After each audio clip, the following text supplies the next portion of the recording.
If you're a fan of the Saw movies, you've probably heard of its 9th installment, Spiral, from the Book of Saw. Starring major names like Chris Rock and Samuel L. Jackson, it's an interesting movie, to say the least. But is it even worth watching? Or is it one of those movies where you realize it's actually you who's being tortured the entire time? Stay tuned, because you're about to find out. First, let's talk about the synopsis of the film. Before you tell you anything else, let's be clear on one thing. Spiral is not a sequel to Saw. Sure, it takes place in the same universe Jigsaw haunted years ago, but it's more of a spin-off with Spiral as the main villain. And now that we've established that, let's dive in. The movie is centered around Ezekiel Zeke Banks, the seemingly only virtuous cop in a corrupt police department. He's a homicide detective assigned to the murder of police officer Mars Boswick with his partner William Shank. Upon investigation, they find that the murder is eerily similar to the killings by the now deceased Jigsaw. The copycat killer apparently has one motive: to target and test the corrupt cops in the city in order to unveil the ugly underbelly of the crime in the NYPD. So, not too cliched or anything, right? Anyway, as Zeke's murder investigation progresses, he's pulled further and further into a cat and mouse chase with the Jigsaw copycat with his father Marcus in tow, both of them trying to solve a chain of deathly traps that just don't seem to stop. Cliches aside, the plot sounds actually pretty cool though, right? The trailers promise the same, and if you haven't watched the movie yet, you'd probably be thinking that this movie was based on the events after the death of John Kramer, or Jigsaw. After all, even as he died, Kramer made sure to leave a cult behind to keep up his dirty work.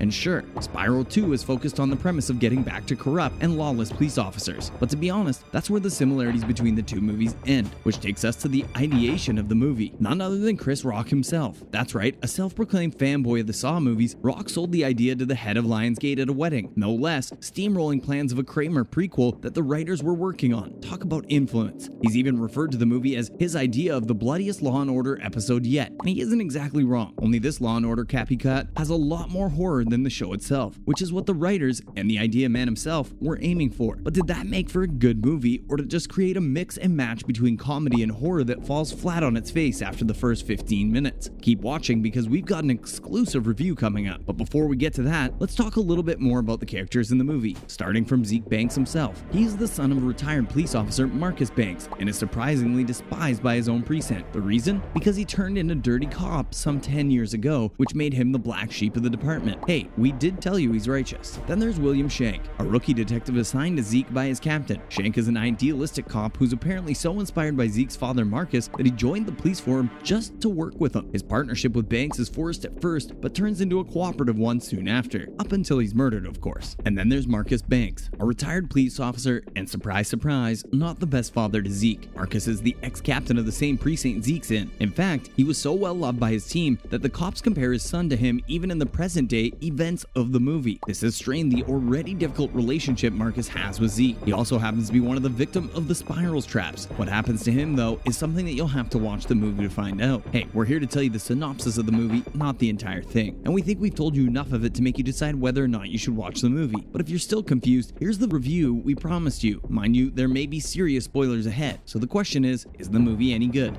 We won't call it the blockbuster of the season, that's for sure. Many have even called it the worst of both worlds. According to critics, Spiral is like a watered-down version of Saw and probably won't satisfy the die-hard fans of the franchise. We won't go as far as to call it the worst movie of 2022. It's not Morbius, guys. Chill. But it still lacks the grit and plot structure that could have redeemed the movie at the box office. And it all starts with a trap. A trap that'll remind you exactly why the Saw franchise had stayed so popular with fans. A fast-paced, basic yet thrilling trap like that is exactly what's needed to capture the audience's attention right from the get-go. Too bad the movie doesn't stick to the same formula in the more gaudy traps that follow. Sure, the gore is fully cranked up with some of the traps, like the one with electric fingers or with Zeke's partner being skinned, and they could be fun if that's what you're into. Fans have even applauded some of the smarter traps that the protagonists have put up to catch the killer. But let's be honest, watching cop after cop die in those traps without having the slightest chance of survival does get boring after a while. Then there's the killer himself. For a movie that's marketed itself as a horror thriller, with the killer's identity being the main twist, Spiral discloses it with the most basic clues that almost everyone guessed before the actual reveal. Sure, it's possible that the writers wanted us to guess the killer's identity all along, and it was the twist with the cops that was actually the final blow, but they could have made it at least a little bit more interesting. It's not like it wasn't thrilling to watch in the beginning, but as the movie progressed and the more they asked who was the killer question, it started getting a little on the repetitive side. According to us, it could have been handled better, at least for the sake of the original Saw movies, if nothing else. The plot structure and social commentary. In a pretty brutal review, a critic equated Spiral to a rejected pilot episode of a police procedural. That's rough, but if you watch the movie, you'll know where they're coming from. The plot of Spiral is a little little too full of itself. While they did name and market it as part of the Saw franchise, the movie had little to do with the actual plot of the Saw movies aside from the trap the corrupt angle. In addition to that, the movie's editing could use a little help too. Some of it seemed very haphazardly put together, making it look like a conveyor belt version of a franchise that's trying to survive on its thrilling nostalgia. But what really irks us is the forced social commentary added to the mix. Don't get us wrong, we're all against police brutality and racism, but the way the movie approaches it makes it feel like it's more self-righteous than sensitive. Social commentary in movies is great and often makes us feel good for lessons in subplots, but here it just felt like forced morality, which never works. And last but not least, Chris Rock himself. Let us tell you right off the bat that we love Chris Rock. He's the funny king we all needed, but did we need him in this horror flick? Not so much. Okay, the guy's a legend, and some of that shows, especially when he's ad-libbing his lines in some of the unwritten scenes in the movie. But sometimes, most of the time, it felt like the movie was really just a fanboy attempt for him to relive the nostalgia of Saw. And we can talk about his serious expression here. The dude seemed like he needed to pop out for number 2, especially in those shaky sequences, which we know are homages to the previous movies. But man, did he really have to go this hard with his expression? All in all, Spiral can be a good watch if you're looking for some mindless entertainment with gore and R&B music. But if you're a longtime Saw fan or thinking of adding this movie into a Saw marathon with your friends, we'll suggest you pause and rethink your decision. Unless you want to end your marathon thinking, what the was that and what did I just watch? Trust us, if you're in the mood for some good entertainment, this is not the movie you want to pick. And that's a wrap for this video. Have you watched Spiral yet? What are your thoughts about it? Let us know in the comments down below. Make sure to give this video a thumbs up and subscribe to our channel for more videos like this one. Thanks for watching, and I'll see you in the next video.